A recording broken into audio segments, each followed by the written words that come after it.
নমস্কার, আমি মিষ্টি। আমার চ্যানেলের নতুন একটা ব্লগে তোমাদের সবাইকে অনেক ওয়েলকাম জানাচ্ছি।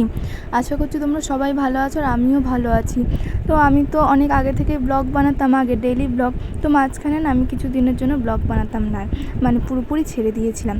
তো আমার যারা পুরনো সাবস্ক্রাইবার আছো বা যারা পুরনো ভিউয়ার্স আছো তারা জানো, আগে আমি প্রচুর ব্লগ দিয়েছি, ডেইলি ব্লগ, ঘুরতে যাওয়ার ব্লগ।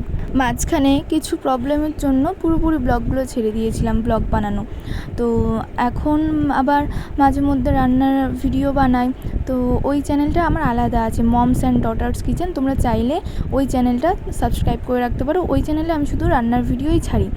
তো যাই হোক, আবার ভাবলাম যে ব্লগ বানাবো, তো সেই জন্য আবার নতুন করে এখন শুরু করলাম। তো তোমরা আবার প্লিজ সাপোর্ট করো আগের মতন। আর এখন আমি আমার মা পাপার ঘরটায় বিছানাটা গুছিয়ে দিচ্ছি। তো এখন প্রায় ওই 8টা মতো বাজে। যারা পুরনো ভিউয়ার্স আছো তারা তো তাদের এই ঘরটা চেনা, যে এই ঘরটাতে আমার মা পাপা থাকে আর পাশে একটা ঘর আছে, ওটাতে হচ্ছে আমরা থাকি। আমি আর ভাই পাশের ঘরটাতে থাকি।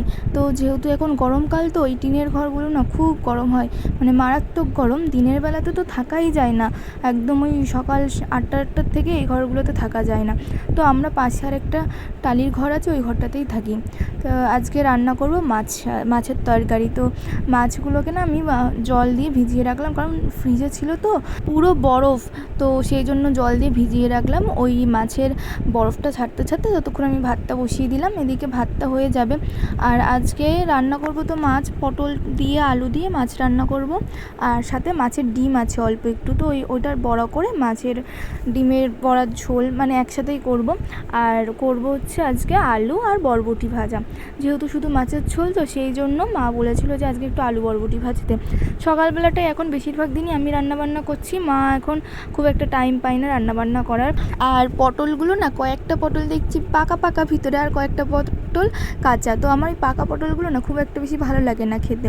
তো আলু পটল দিয়ে ঝোল করব। আলুগুলোকে লম্বা লম্বা করে কেটে নেবো, 3 ফালি করে বড় আলু। আর আমার মা তো আলু খায় না, যেহেতু আমার মায়ের আবার সুগার আছে, তো আমার মা একদমই আলু খেতে চায় না। কিন্তু আমরা আবার আলুটা খাই, তো সেই জন্য তরকারিতে আলু দেয়, কিন্তু আমার মা আলুটা খায় না, আলুটা বেছে দেয়। কিন্তু তবুও তরকারিতে তো আলু দেওয়া হচ্ছে, ওই তরকারিটাও খাওয়া উচিত না, কিন্তু একার জন্য মা আর করতে চায় না। তো আলু পটল কাটা হয়ে গেছে, এদিকে আমার আলু বরবটিও কাটা হয়ে গেছে। আর সকালবেলাতে মা একটা নিরামিষ তরকারি করেছিল রুটির সাথে।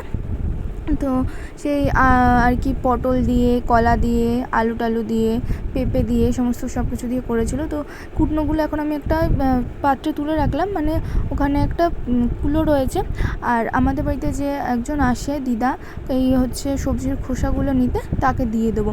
আর ওই লেবুগুলো আমার ঠাম্মা পাঠিয়েছে রানাঘাট থেকে। আমাদের বাড়িতে রানাঘাটের বাড়িতে গাছ আছে, লেবু গাছ টাছ আছে, তো প্রচুর লেবু হয়েছে, কিন্তু বৃষ্টি হয়নি বলে না, তো ওই লেবুগুলোতে ঠিকমতো রসও হয়নি। তো সেই রকম ওই জন্য আমার মা বলেছিল কি আর পাঠাতে না লেবু, কারণ রস হয়নি, ভালো লাগছিল না। লেবুগুলো ফালতু ফালতু গাছ থেকে তুলেছে, তো এবার না তুললেও না কি হয়, লোকজন ছিঁড়ে ছিঁড়ে নিয়ে চলে যায়, রাস্তার ধারে গাছ তো, সেই জন্য ঠাম্মা আবার তুলে পাঠিয়ে দিয়েছে। আর এদিকে আমার আলু বরবটি ভাজাও হয়ে গেছে গল্প করতে করতে তোমাদের সাথে।